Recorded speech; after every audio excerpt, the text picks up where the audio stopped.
Welcome to secret of health and beauty. இன்னைக்கு வந்து பார்த்தீங்கன்னா நம்ம சாதம் வடித்த கஞ்சியை கீழே ஊற்றாமல் அதை இன்னும் ஒரு 5 பெனிஃபிட்ஸ் நம்ம பயன்படுத்தலாம். அது எப்படி பயன்படுத்தணும், அதனால் என்ன யூசஸ் அப்படிங்கிறத இன்றைக்கி நம்ம வீடியோவில் பார்க்க போகிறோம். இந்த சாதம் வடித்த கஞ்சி வந்து பார்த்திங்கன்னா நமக்கு ஹேருக்கு பயன்படும் அப்படின்னு நமக்கு தெரியும். ஹேரில் முடி நல்லா அடர்த்தியாக நல்லா கருமையாக மாற்றி கொடுக்கக்கூடியதுன்னு தெரியும்.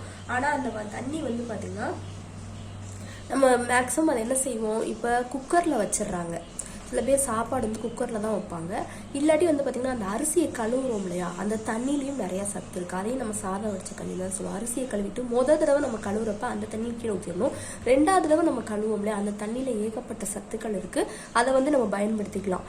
இல்லை நான் வந்து பார்த்திங்கன்னா இப்பயும் நான் வந்து பானையில் தான் வந்து சாப்பாடு ஆக்குறேன் அப்படின்னா நம்ம வந்து நல்லா சாப்பாடு செஞ்சுட்டு அந்த தண்ணியை வடிப்போம்ல, நல்லா நமக்கு சுட சுட இருக்கும். அந்த தண்ணியையும் நம்ம வந்து இப்போ நான் சொல்லக்கூடிய அந்த நோய்களுக்கு நீங்கள் பயன்படுத்திக்கலாம். தலைமுடி உதிர்வு பிரச்சனையை வந்து தடுக்கும். தலைமுடி பிரச்சனைக்கு வந்து வறட்சி இந்த மணிக்கு இருக்கக்கூடியதுக்கெல்லாம் நமக்கு பயன்படுத்தலாம்னு தெரியும். மூட்டு வலிக்கு வந்து இது ஒரு நிவாரணமாக இருக்கும் அப்படின்னே சொல்லலாம். வயதானவர்களுக்கு மிகப்பெரிய பிரச்சனையாக இருக்கக்கூடியது மூட்டு வலி தான். இப்போ வயசானவங்கன்னு கிடையாது, சின்ன பிள்ளைங்களுக்கே இந்த மூட்டு வலி பிரச்சனை வந்து இருக்கு.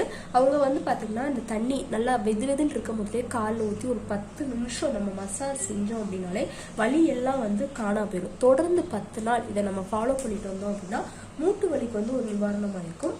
உடல் எடையை வந்து குறைப்ப நினைக்கிறவங்க இதை வந்து எடுத்துக்கலாம். உடல் எடையை குறைக்க நினைக்கிறவங்க, குதிங்கால் வலி இருக்கிறவங்க இந்த தண்ணியை வந்து நம்ம பயன்படுத்துகிறோம் அப்படின்னா ரொம்பவே நல்லது.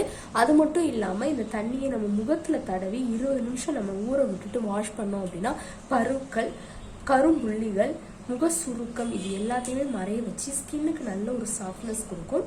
மேலும் நம்ம வீட்டை துடைக்கும் பயன்படுத்தக்கூடிய துணிகள் இது எல்லாத்தையுமே அலசர கூட நம்ம இந்த தண்ணியை பயன்படுத்திக்கலாம். அப்படி ஒரு இது கிடைக்கும். இந்த ரிசல்ட் வந்து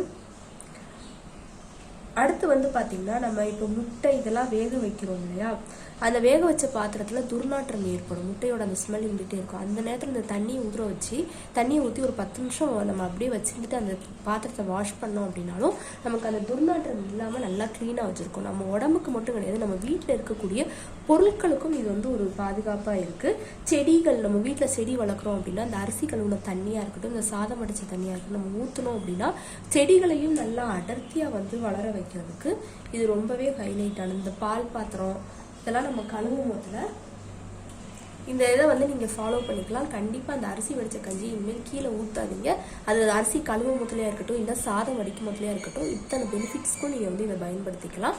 ஓகே ஃப்ரெண்ட்ஸ், இந்த வீடியோவில் நான் சொன்ன இந்த தகவல் உங்களுக்கு ரொம்ப பிடிச்சிருக்குன்னா லைக் பண்ணுங்கள், உங்கள் ஃப்ரெண்ட்ஸ் அண்ட் ஃபேமிலி மெம்பர்ஸ் கூட ஷேர் பண்ணுங்கள். நம்ம secret of health and beauty சேனலை சப்ஸ்கிரைப் பண்ணுங்கள். நாளைக்கு இதே மணிக்கு ஒரு இன்ட்ரெஸ்டிங்கான வீடியோவோட நான் வந்து மீட் பண்ணுறேன். Thank you friends.